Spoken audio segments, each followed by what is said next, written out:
You go from a time when you were not highly regarded to a time when you are highly regarded. It's a big change. Something that is unimaginable, that we have the capacity to move that huge number coming in. The city today is 3 times probably bigger than the old city, and the traffic conditions today is better than 1974. We have always faced up to the challenges, and we have always come up. That's what we are. That's what we will be doing.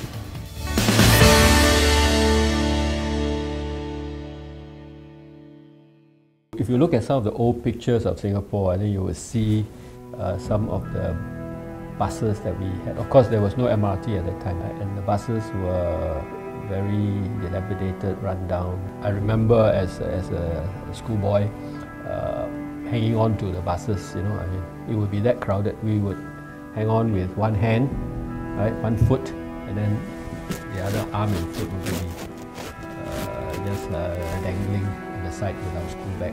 It was very dangerous. Those days, we had 11 bus companies.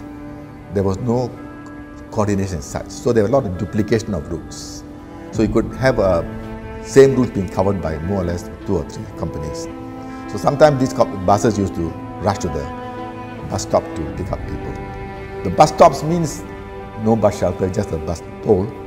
And generally roads were quite not so good, so you could get wet. On a rainy day, you could get splashed by all these buses. During the early 70s, when I joined the then Department of Civil Aviation Singapore, Paya Lebar Airport was very simple. You find that the layout is quite simple. You have a tower which is on top of a administrative building, so it's only about 7-story high. The grass area is where the light aircraft used to land.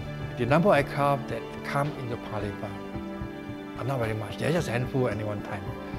Things doesn't move that fast. In Paya Lebar, during our peak period, we only have 4 or 5 aircraft landing in 1 hour. Today, at Changi, you can see 60 aircraft movements an hour coming in. In the late 80s, when the business was in a slump, as you know, the government regarded it as a sunset industry, and it requires a lot of effort for us to convince the government that this industry will be there for a long time.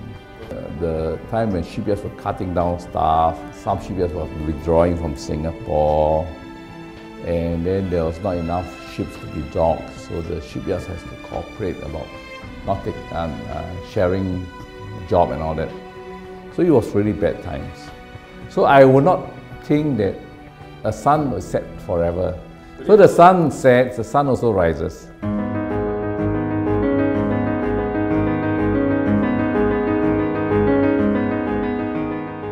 How do we explore other markets beyond the internationally traded market? And we adopted this philosophy called near market, near customer. We still have this concept plan, something in mind. Then we do the correct things, make changes. I mean, we have been quite all right. We are quite happy to make changes. We came with a transport strategy. So 5 things in strategy. One was planning, a modest road network, traffic management to improve the train and the bus. Then you have demand, you have to manage demand. Otherwise, you can't keep on supplying. You have to manage demand somehow. The government then make a decision that instead of expanding airport at Paya Lebar, actually we move to Changi, to the east, which there are more land, and we can reclaim land to expand the new airport if required. And that's, I think, the main reason why we moved from Paya Lebar to Changi, which has shown this was a very good decision taken at that time. And after a few years of operation at Changi, we were given the Best Airport Award. It was fantastic. And that's something which we really appreciate and we really recognize it, and we think that we earn it. What we actually fear most is that what happens if 1 year we don't have the award? What will then be the repercussion to our so-called international standing? The moment we think that we have arrived, I think that's the moment we go backwards. I think really we got to keep on improving. I mean, there's no doubt about it. There are many new innovations that is taking place and that is possible for Singapore.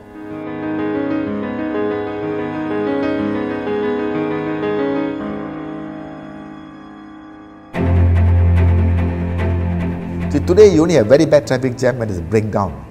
Okay, sometimes there is, these are unexpected breakdowns, but you don't get total gridlock. Nowhere in Singapore do you get people staying half an hour in a traffic jam, unless there's a breakdown on the expressway. Traffic congestion, it has an effect on the economy. Those days when I first joined Parliament, we have less than 100 aircraft movements a day. Today, Changi is moving almost 1,000 movements a day.